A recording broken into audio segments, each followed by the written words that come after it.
Hello everybody, back here for what I think is part 4, I believe, of this lean-to lawnmower pallet shed free build. You can see here I've got 10 on one side and I've got 10 on my roof now. I don't have 10 on that side yet. I'm gonna do that next. I've got a couple pieces left there to do it. I don't think I'm gonna have enough 10 to go all the way down here in the bottom, and my main goal was to get the high parts covered up.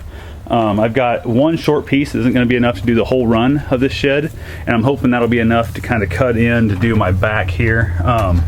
It's going to be really interesting. I'm not sure how I'm patching that up yet. Part of me is actually thinking about this big gap up here. I have some acrylic in my shop. I've got some like this real weird kind of tinted green and tinted red acrylic, and I might actually install that in there, because if you notice, my tin was long enough it actually overran this board quite a ways. It's probably, I'm guessing, a good foot out past it, and that'll give me plenty of water overhang. And my thought is it'll give me a lot more light in here, because you can see I've got plenty of light down here. I mean, it works out great, except as soon as I put that wall on there, I'm not going to have the light in here anymore, and once that wall's covered, I'm losing all my light. So not that it's a big deal. I can bring a flashlight here. I can also just install a light here on my wall and point it in this way. It won't be a big deal there either.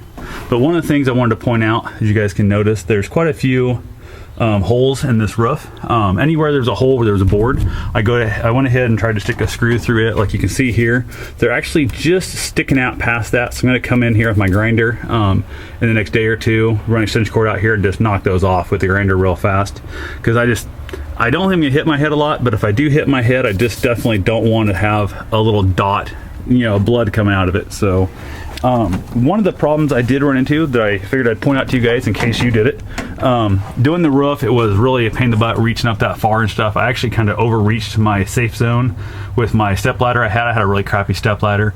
I put the camera up, well, hopefully got some of that filmed. I'll run it through about 800% speed so you guys can kind of watch it go through real fast.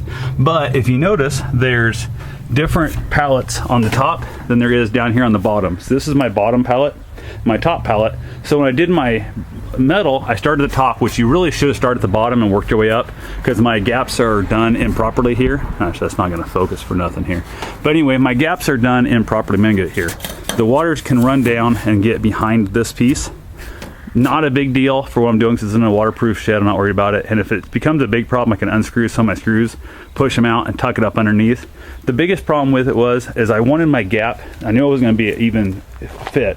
I wanted my gap to be at the bottom, not at the top. So the bottom is going to be a lot easier. I can put some board on it, or not much snow and wind's going to come in down there, so it's not really a big deal at that point. It's going to keep the major parts off it. But what I did is I started screwing in, coming down this pallet. You can see my screws sticking in through here to hold the sheeting on. But when I got down here to this bottom one, these don't line up always right together. So I had to, putting on the very final one, even this second layer and the third layer completely, I had to actually relocate my board. So I had to actually look down and see where the bottom ones were. This middle piece, it had some top and some bottom pallets, so I had a heck of a time figuring out where it was. So like right here, there's nothing, but then I have a bottom pallet I could screw into, so I was able to screw into that. So that worked out pretty good for me once I figured out what I was doing. I ran the first one through, just following it down, and I got down to the bottom like, wait a minute, there's nothing there.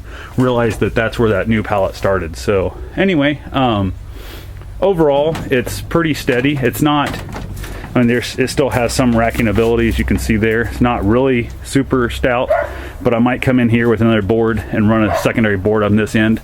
My real biggest gap, I think, is going to be I'm going to run some boards from here across to here, and that'll help tie that top together on front and back.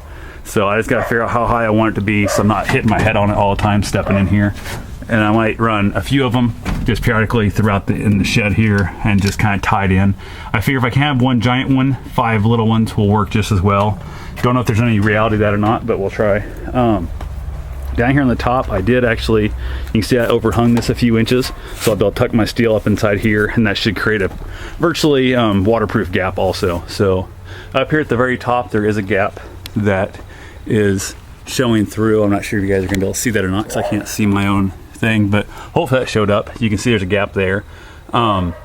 I might come in with like some great foam or some silicone or something to stuff up in there. Just depends on how bad it gets. I also might come in with some aluminum flashing and just lean it to the top, bend it over, and crimp it that way too. So we'll see what I need. Like I said, don't care if it's perfect, just want it something decent. So the metal that I use, the tin, is looking pretty good on the outside. All my insides are really rusty the way it was stored. I put all the ones that are stored up that stored the rust real bad are now inside. So the inside looks worse than the outside does, but I'm not going to be in here very much, and I'll see the outside a lot more often. So that's the reason I went that way with it. So anyway, I'm going to jump off here and get back to doing this final side, and hopefully at the end I'll close it up and I'll be done for the day. So have yourself a great day. Thanks for watching.